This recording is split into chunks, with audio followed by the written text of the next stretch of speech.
Hello అండి. Welcome to our channel. నేను మిశ్రీ. మనం చెప్పుకోబోయే కథ ప్రియసఖి అండి. ఈ సిరీస్ మీకు నచ్చితే ఖచ్చితంగా లైక్ చేయండి. ఇక కథలోకి వెళ్ళిపోదాం. ప్రియసఖి పార్ట్ 242.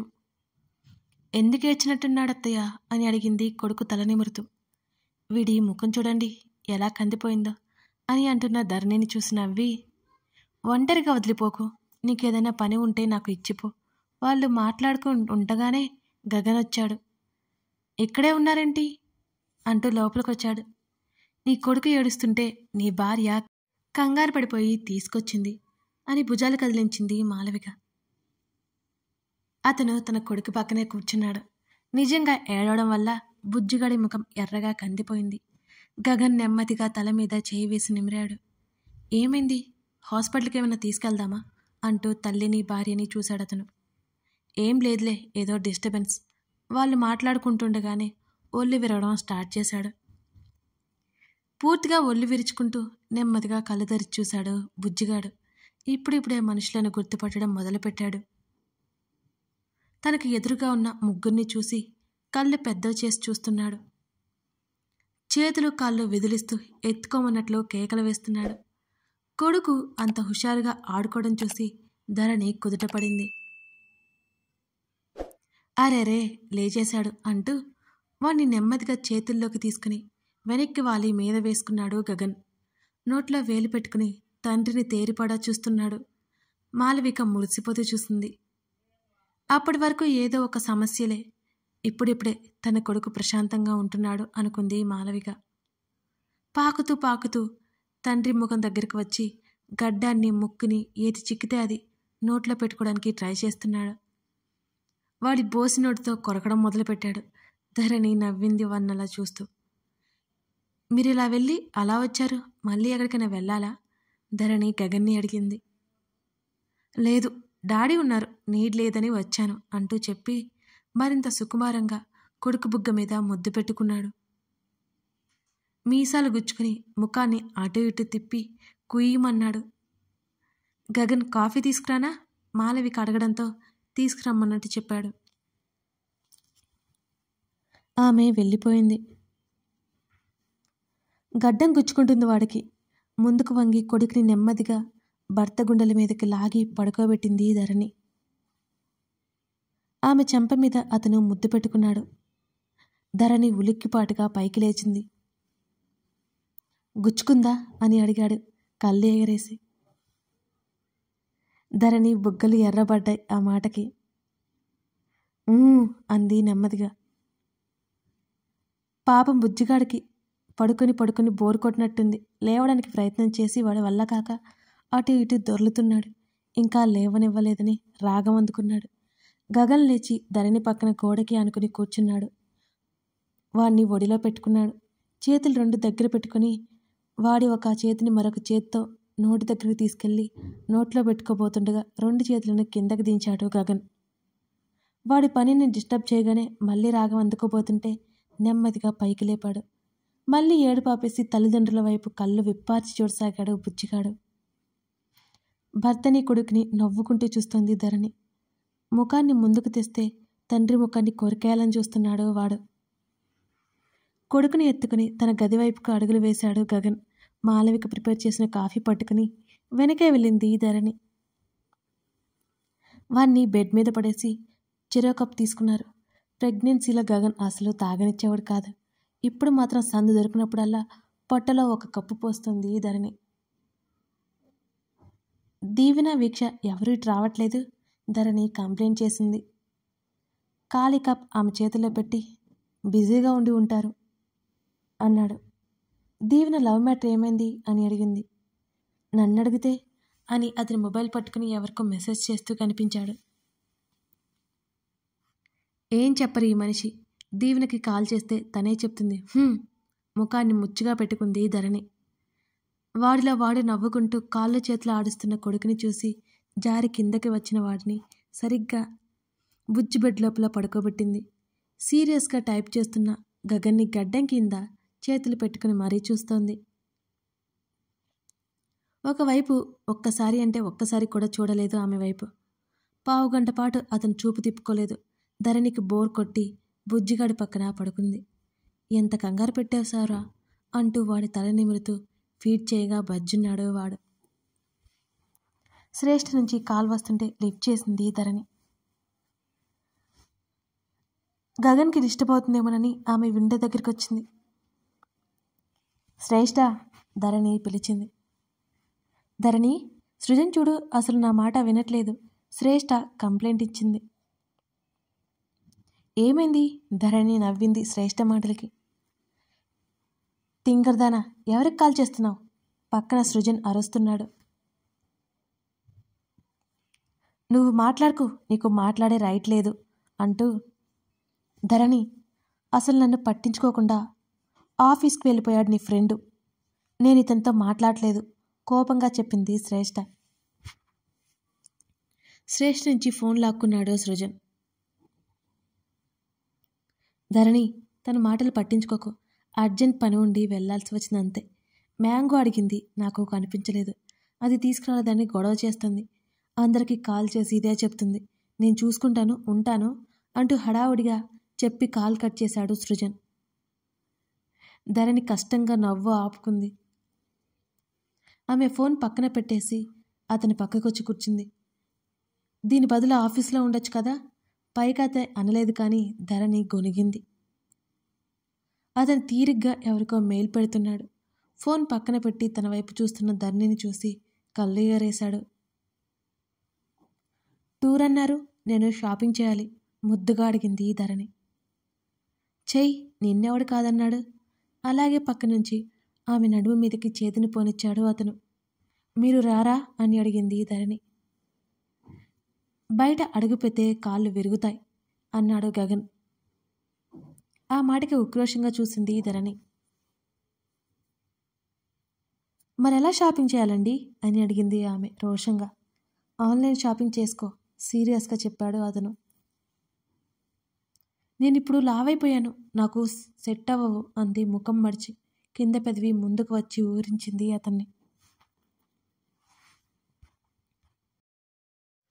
నా ఫోన్ ఇవ్వు, శ్రేష్ఠ గుర్రుగా చూసింది.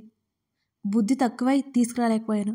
ఈవినింగ్ నిన్ను బయటికి తీసుకెళ్తాను కదా, ఎక్కడ ఉన్నా లేకపోయినా వెతికి పట్టుకుని మరీ తెచ్చి ఇస్తాను, సరేనా అంటూ చెవులు పట్టుకున్నాడు సృజన్.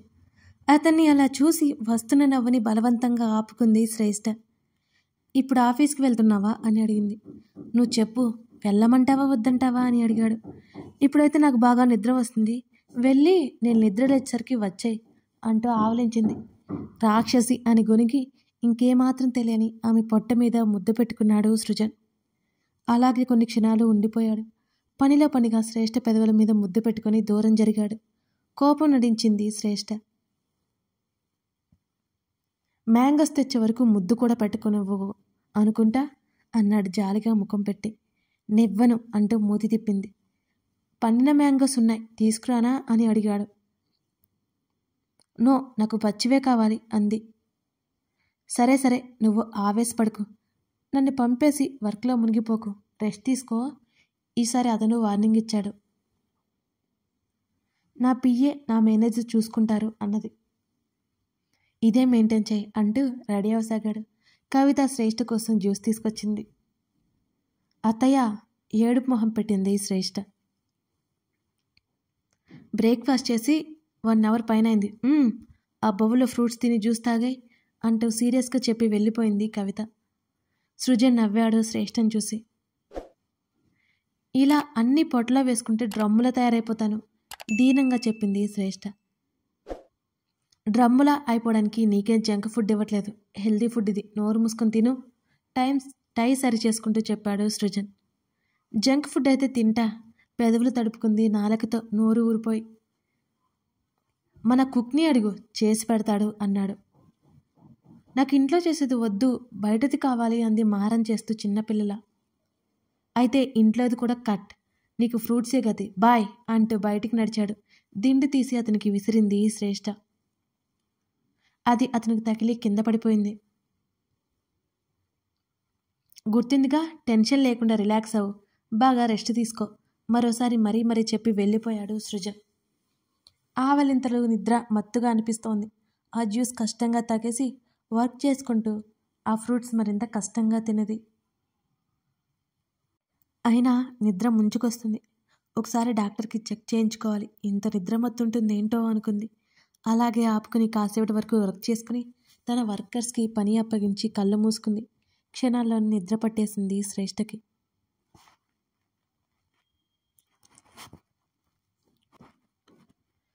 బయట అడుగు పెడితే కాళ్ళు విరుగుతాయి అన్నాడు గగన్ సీరియస్గా. ఆ మాటకి ఉక్రోషంగా చూసింది ధరణి. మరెలా షాపింగ్ చేయాలండి అని అడిగింది రోషంగా. ఆన్లైన్ షాపింగ్ చేసుకో సీరియస్గా చెప్పాడు గగన్. నేనిప్పుడు లావైపోయాను, నాకు అవన్నీ సెట్ అవ్వవు అంది ముఖం మడిచి. ఆమె కింద పెదివి ముందుకు వచ్చి అతన్ని ఊరించింది. ఇలా కూడా బాగున్నావు అంటూ బొద్దుగా ఆయన ఆమెని చూస్తూ అతన్ని ఊరిస్తున్న కింద పెదవిని పెదవులతో పట్టుకున్నాడు. అతని ఒడిలోకి ఎప్పుడు చేరిందో తెలియలేదు ధరణికి.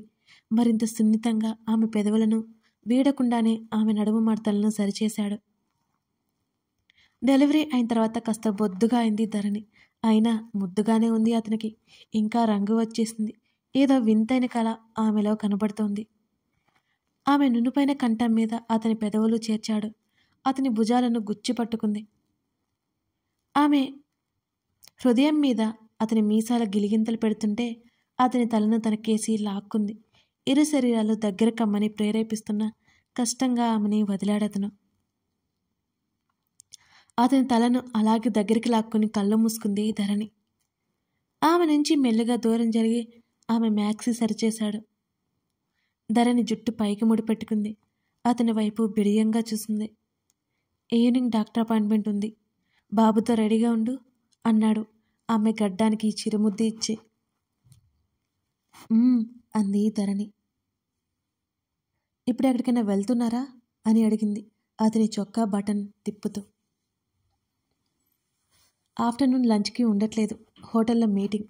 ఆమె చేతుల మీద ముద్దు పెట్టుకుంటూ అన్నాడు అతను. బుద్ధిగా తలాడించింది సరే అన్నట్టు. ఆమె మెడవంపులో చేతిని పోనిచ్చి చెంప మీద బొటను వెలితో నిమిరాడతను. కళ్ళు ఎత్తి చూసింది ధరణి. ఆమెతో పాటు వెనక్కి వాలాడు. అతని గుండెల్లో ముఖం దాచుకుని కళ్ళు మూసుకుంది. ఆమె నిద్ర లేచేసరికి అతను లేడు. వెళ్ళిపోతానని చెప్పడంతో అక్కడికే వెళ్ళి ఉంటాడని నిట్టూర్చింది ధరణి.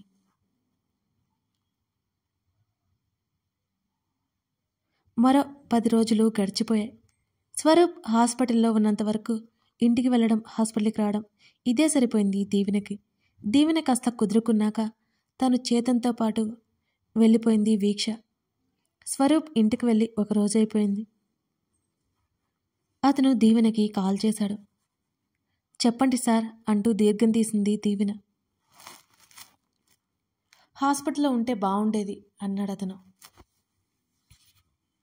పిచ్చి పిచ్చిగా ఉందా కోపంగా అంది దీవెన. లేదు, కొంచెం తల మాత్రం నొప్పిగా ఉంది అన్నాడతను. ఎక్కువ మాట్లాడడం ఆపేసి రెస్ట్ తీసుకుంటే అదే ఉండదు ఆమె అరిచింది.